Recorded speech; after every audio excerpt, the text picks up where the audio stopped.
Bem, gente, o BPC, ou também conhecido como LOAS, é um benefício pago ao idoso, ao maior de 65 anos ou ao deficiente físico, não tem limitação de idade, pago pelo INSS, e não é necessário que tanto o idoso quanto o deficiente tenham contribuído. Então, não tem nada a ver com aposentadoria, não tem nada a ver em relação ao auxílio-doença, tá? É um outro tipo de benefício, e para concessão desse benefício tem certos requisitos.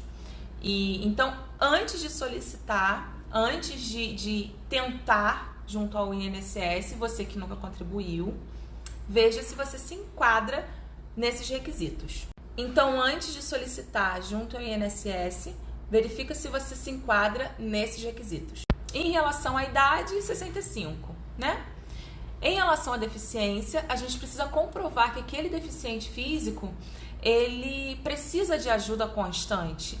Sozinho, ele não consegue viver em sociedade, né? Então, ele precisa de ajuda, precisa de um acompanhamento. Outro ponto é não estar recebendo algum tipo de benefício. Então, a pessoa que requer, ela não pode ser aposentada e pedir um BPC. Ela não pode estar recebendo um auxílio-doença e pedir um BPC, tá? E, por fim, 1/4 de salário para cada pessoa naquele grupo familiar.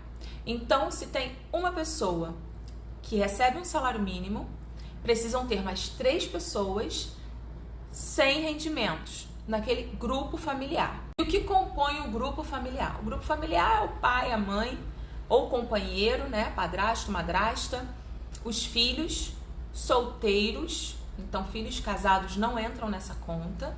Então, são solteiros e moram no mesmo teto, sim, compõem o grupo familiar, tá? Então, antes de solicitar o benefício, é necessário cadastrar aquela família no CRAS, né? Realizar o cadastro único, vincular todos os CPFs, comprovar a renda, e aí sim podem solicitar o LOAS ou o BPC, ok?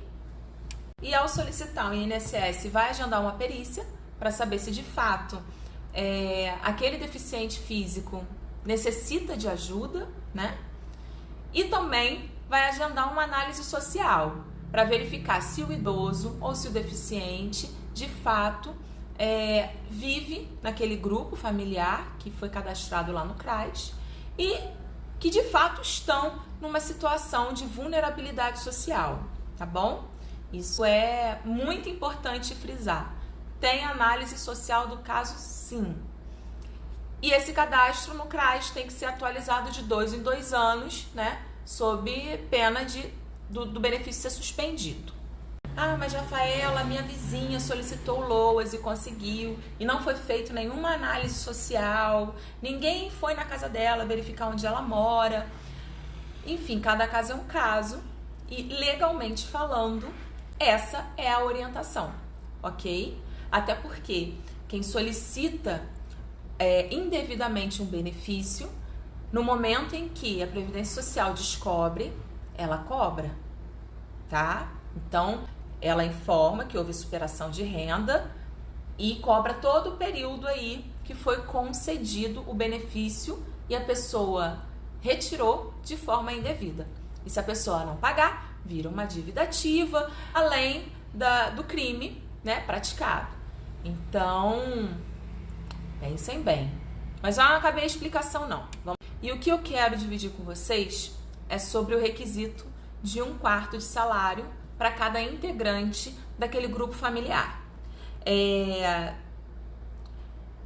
Já vi um grupo familiar que possui uma mãe com 2 filhos, que possui o pai e a mãe com um filho e que vivem em estado de hipossuficiência, de pobreza, muitos casos de miserabilidade. Então, esse 1/4 ele não é absoluto. A gente pode tentar e solicitar na via judicial somente após a negativa na via administrativa, tá? Então, realizem o cadastro no CRAS, solicitem de forma administrativa.